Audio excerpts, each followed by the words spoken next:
Father Christopher Seiler. I'm associate pastor of St. Gabriel the Archangel Parish in St. Louis Hills, and I teach theology at Kindergarten Seminary. More and more, I think I appreciate the gift that my parents gave when sending me to Catholic schools. When you're going through it, you sort of take it for granted as just, well, this is what people do. But as I've had more life experience, I think, the seeds that were planted in those years, just coming to appreciate the fundamental truths of our faith, the reality that God is real, that He loves us, that He's created us to live with Himself, learning those lessons at home, but then having those reinforced and strengthened in school by the teachers, by the women and men who taught me in grade school was, I think a gift.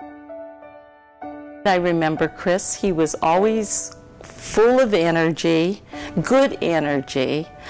He always liked to ask questions, and he had a very sunny disposition. And I would like to think that as his part being here at Holy Spirit, that we gave him the opportunity to grow spiritually.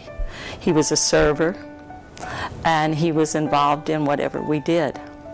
My belief in Catholic education is that it does help shape young people in their faith as well as in their education.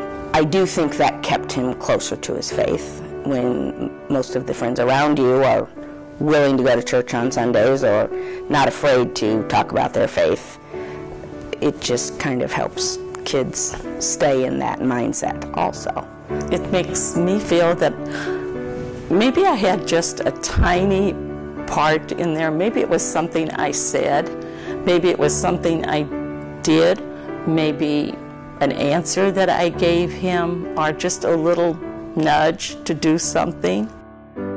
In upper grade school, I think it was 7th grade, an acolyte was assigned to our parish that Chris became fast friends with. His friendship was so important for me in planting that seed because it began to be, well, he's a normal guy, I'm a normal guy, but he seems so happy and so joyful what he's doing that maybe that's something I want to do. Before that, I had never thought about being a priest.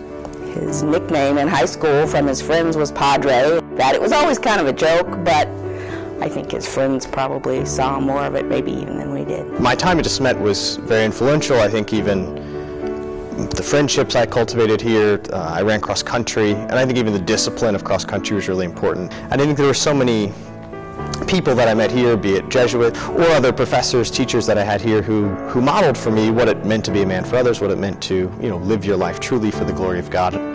St. Paul talks about in his letters, one person plants a seed, another person waters, but it's God who gives the growth.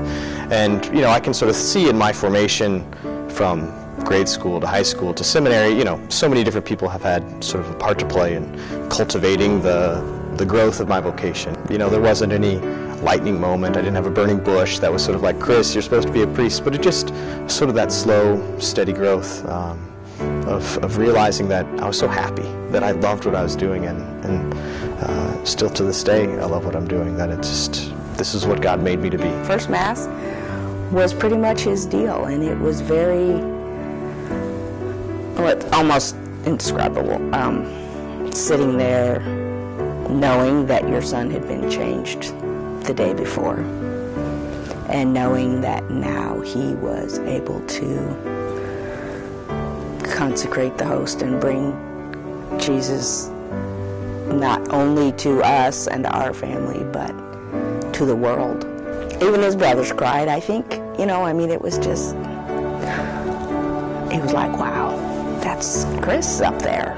The theme for the annual Catholic Year this year is the courage to love. And to realize that the work that the Archdiocese does, I know that be it in grade school, be it in high school, be it in the formation I received in the seminary, it's through the generosity of others that those places are open, that the doors are open, the lights are on, and we can continue to operate. And I think that's the life of the Church, continuing to inspire people to have, in their own little way, whatever their vocation may be, the courage to love in their place and their time, and the way that God calls them to do it.